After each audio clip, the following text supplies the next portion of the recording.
Hello everyone, it's Michelle and welcome back to Sweet Pea Farm NY. It has been such a long time since I've shot a video and I'm very sorry.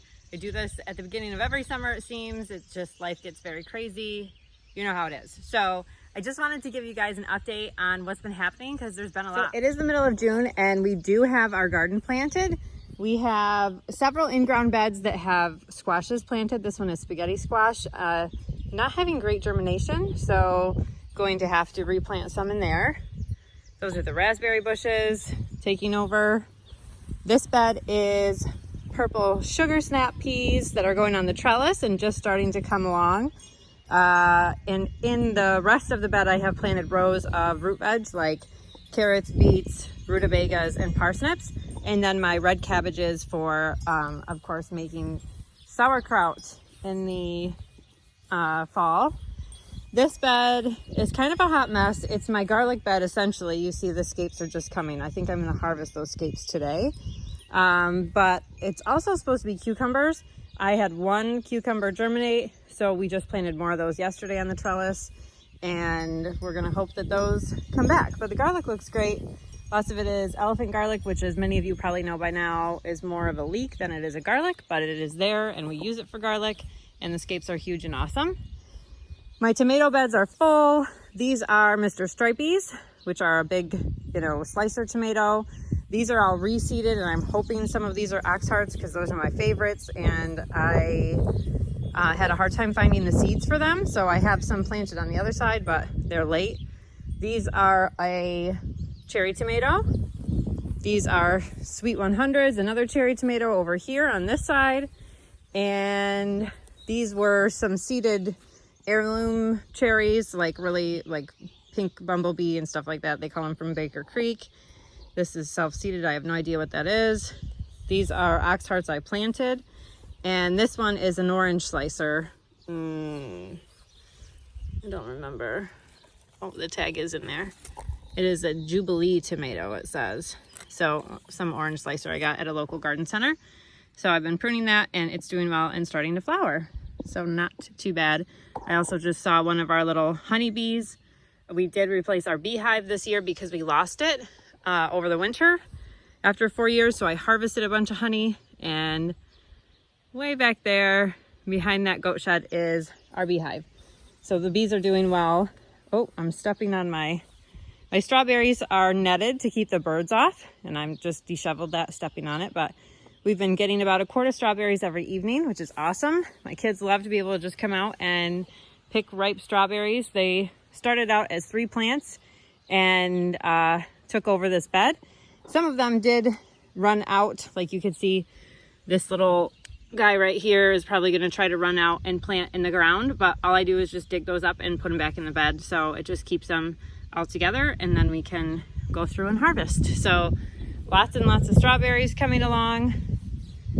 These are Brussels sprouts and lettuce, leaf lettuce, and that's kale that reseeded and keeps reseeding. It's gone to seed again, but it's got some babies underneath that you can see. And I did plant spinach and basil in this bed. Neither one of those came up, so I replanted them again last night, hoping that basil comes up over here and spinach over here. Time will tell. More in-ground beds over here. A cat that's not supposed to be in the garden. These in-ground beds again had pumpkins and squashes and beans planted in them. Not very great germination. I've got gladiolas over here against the fence line. Normally I would weed whack this fence line behind it. And I might do that. I'm just nervous about hurting the gladiolas. So there's a lot of gladiolas planted back along there. Probably a couple dozen. And then there's some Hubbard squash and pumpkins that are coming up in here.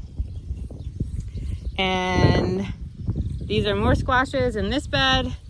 And this is no, this is more squashes like acorn squash and baked potato squash. And then this bed is my bean bed, but only one lonely bean came up. So I planted more. And then that bed over there has more like butternut squash, spaghetti squash, stuff like that to eat. Along with that, we also were able to get our barn cleaned out this year. We had an amazing gentleman come and clean our barn, and I'm going to show you what we did. I forgot to show you guys. These are poppies that I planted, a beautiful variety of poppies from Baker Creek. And although they're very small, they are starting to make little flowers. So I think they might flower a little bit this year, and then I'm hoping they reseed better for next year. And then my 2 apple trees are doing amazing and making lots of little baby apples. So that's very exciting. So both of them are loaded with little apples. I haven't put anything on them yet. I do think I'm gonna spray them with some neem oil because I've been having to pick off lots of caterpillars, and that's not ideal. So I think I'm going to do that. Also, my hummingbird feeder 3.0, because for some reason I break them every time I refill them. So new hummingbird feeder. Like I said, we had an awesome gentleman come and clean the barn, so it's completely gutted. There are no critters in here except for some barn sparrows, which I wish were not in here, but they are. And so we had it cleaned and then resurfaced, which we do every year. We put a new layer of gravel in just to kind of give it a fresh start, take out any bad bugs or anything that might be in there, and then cover up the ground with a nice good layer of gravel. So we did that, but I'm going to show you what we did with all the stuff we cleaned out of the barn. So like I said, no critters except for the ones that aren't supposed to be in here, like the peacock. So just a bunch of gravel and stuff. I had to clean out the pig pen, so that's what the sheet metal's for. I pulled that out of what fell down, and the barn was gutted, and we spread all the bedding out in this field that is normally a sheep pasture, but the grass wasn't growing very well. And the girls and I went through and planted hundreds of pumpkin seeds and different varieties of ornamental corn for the fall. So hopefully this field will grow lots and lots of pumpkin varieties and squash varieties and glass gem corn and broom corn that my friend gave me seeds for. So hopefully I will see some germination when I get back. We just planted it about 8 days ago, so nothing yet really, but hopefully it'll become more evident soon. Wilbur is back with his girls. I believe Willow is bred for end of July, and Hermione just came back in them after resting from having her previous litter, so she probably will get rebred on a fall litter. And they're enjoying their mud wallow over there. They've been out on different grass rotations, but I've got someone coming to stay at the farm for a few days while I'm gone, so I moved them back in here just for ease of care and everything. So that's why they're back. We also had a very exciting delivery. We did know that they were coming, but I don't think in our latest videos we mentioned it, but we had some new babies born. Let's see, they will be 2 weeks old on Wednesday. So our Borgo 866 had 2 little doelings born on June 2nd, I think it was. It was, of course, the morning before I went to a farmer's market. And she had these 2 little girls. I came out at 4 in the morning and they were already born. So they're doing wonderfully. They are out here on grass, but they're in the pasture closest to the house for the goats. The house and garden are right up there. And we also have Temple, who must be in one of her shelters over there. But our Anatolian Shepherd is out here watching them and keeping them safe. So they've been doing really well. 866 has been a really good mom. She's got plenty of milk, it seems, and they're growing fast and they're super happy. The solid black-head one is a little bit calmer and easier going, while the dapple black-headed one is a little bit crazier and mouthy, but that's just how it goes with sisters. They're always a little different. So we've been having a lot of fun spending time with these babies. It's nice when you have just one set of babies. You can really spend a lot of quality time with them instead of getting loaded up with like lambing season and everything. So it's a lot of fun.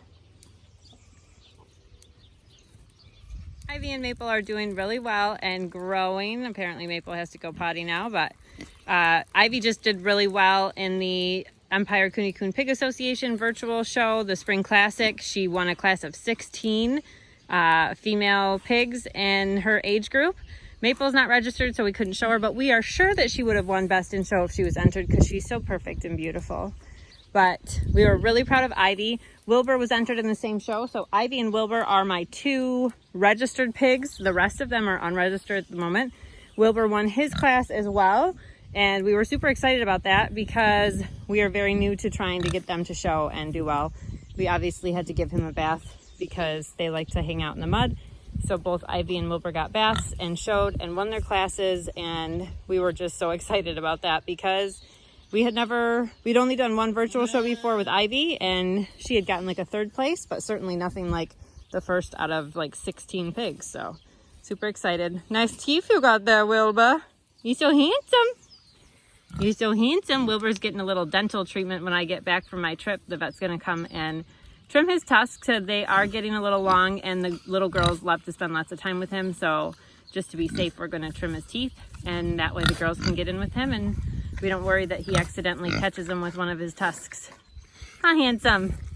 I have one final tip for you guys that I wanted to share with you. If you haven't already, make sure you click that subscribe button. It helps us out a ton and it doesn't cost you anything.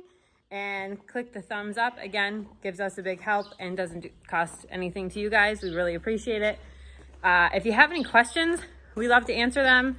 Post them in the comments below. I'll certainly type an answer right away. If it warrants a video or there's a lot to explain, then I'd love to do a video response as well. We also do a lot of videos on TikTok. Those are much quicker, and Instagram. So if you would like to follow us more closely and get more regular updates, make sure you check out Sweet Pea Farm NY on Instagram or TikTok, because we're on there at least weekly, if not daily. Here's our pea hen. She has been sitting on a nest of 5 eggs.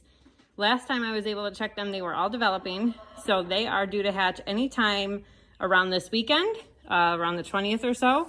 So we'll see if we get any baby pea chicks in the next week or so. But I had a tip for you guys. If you have a broody hen and you want to put eggs under it that are not her own that she laid. Sound crazy, but if you have a broody hen and you want to put an egg under her to hatch that's not hers, like from a different hen that's not broody, I found that this very commonly had Chuck It, that is like a dog toy. You put a dog tennis ball in there and you like fling the tennis ball. This is perfect for putting eggs under a broody hen that's cranky.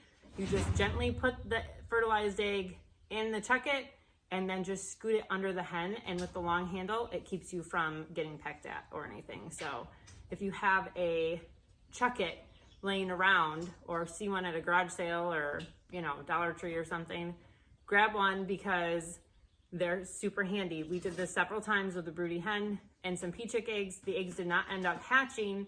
However, they were the first ones that she had, first couple that she laid. So maybe those were not fertile, but we certainly were able to put an egg under a broody duck and a broody hen with this thing, and we didn't get our eyeballs pecked out. So just a little homestead tip for you if you're trying to hatch something out that's not already under the hen or duck. Okay guys, that's all I have for you for today's update. I will try very hard to be more present and to post more updates. I also want to apologize that I have not been able to do the Wednesday night lives lately. Our farmer's market started, and the farmer's market on a Wednesday, I have to get up at like 4 a.m. And by the time I get home at like 4 p.m., I am just so wiped out and have to do chores and feed dinner and all that kind of stuff. So I haven't been organized enough to get on my lives on Wednesday night. I do hope to get back at that, and I am going to try this week because I'm not going to be doing the farmer's market because we're going to be out of town. So hopefully I can maybe get on a quick live from the cabin that we're going to be staying at. But in the meantime, thanks so much for watching, you guys. I really appreciate everybody's support. You guys are so amazing to still hang out and watch my videos, even though I'm not regular and I'm not reliably on the lives or anything. So I appreciate it, and I hope you guys have an awesome summer. We've had hot weather in upstate New York, so we've been trying to stay cool and just enjoy the lake as much as we can in between times. And we're about to cut hay, so pray for me. But anyways, have a great rest of your day, guys. Thanks so much for hanging out with me.